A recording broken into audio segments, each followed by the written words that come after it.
Livre des Proverbes, chapitre 10, Proverbes de Salomon. Un fils sage fait la joie d'un père, et un fils insensé le chagrin de sa mère. Les trésors de la méchanceté ne profitent pas, mais la justice délivre de la mort. L'Éternel ne laisse pas le juste souffrir de la faim, mais il repousse l'avidité des méchants. Celui qui agit d'une main lâche s'appauvrit, mais la main des diligents enrichit. Celui qui amasse pendant l'été est un fils prudent, celui qui dort pendant la moisson est un fils qui fait honte. Il y a des bénédictions sur la tête du juste, mais la violence couvre la bouche des méchants. La mémoire du juste est en bénédiction, mais le nom des méchants tombe en pourriture. Celui qui est sage de cœur reçoit les préceptes, mais celui qui est insensé des lèvres court à sa perte. Celui qui marche dans l'intégrité marche avec assurance, mais celui qui prend des voies tortueuses sera découvert.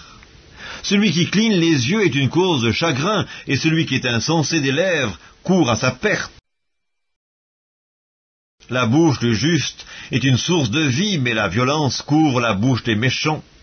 La haine excite des querelles, mais l'amour couvre toutes les fautes. Sur les lèvres de l'homme intelligent se trouve la sagesse, mais la verge est pour le dos de celui qui est dépourvu de sens.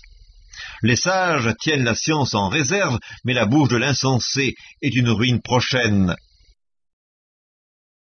La fortune est pour le riche une ville forte. La ruine des misérables, c'est leur pauvreté.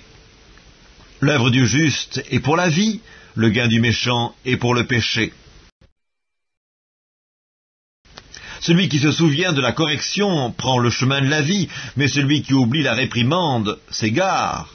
Celui qui dissimule la haine a des lèvres menteuses, et celui qui répand la calomnie est un insensé. Celui qui parle beaucoup ne manque pas de péché, mais celui qui retient ses lèvres est un homme prudent. La langue du juste est un argent de choix, le cœur des méchants est peu de chose. Les lèvres du juste dirigent beaucoup d'hommes, et les insensés meurent par défaut de raison. C'est la bénédiction de l'Éternel qui enrichit, et il ne la fait suivre d'aucun chagrin. Commettre le crime paraît un jeu à l'insensé, mais la sagesse appartient à l'homme intelligent. Ce que redoute le méchant, c'est ce qui lui arrive, et ce que désirent les justes leur est accordé. Comme passe le tourbillon, ainsi disparaît le méchant, mais le juste a des fondements éternels. Ce que le vinaigre est aux dents et la fumée aux yeux, tel est le paresseux pour celui qui l'envoie. La crainte de l'Éternel augmente les jours, mais les années des méchants sont abrégées. L'attente des justes n'est que joie, mais l'espérance des méchants périra. La voie de l'Éternel est un rempart pour l'intégrité, mais elle est une ruine pour ceux qui font le mal. Le juste ne chancellera jamais, mais les méchants n'habiteront pas le pays.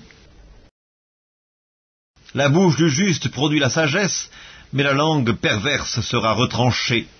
Les lèvres du juste connaissent la grâce, et la bouche des méchants la perversité.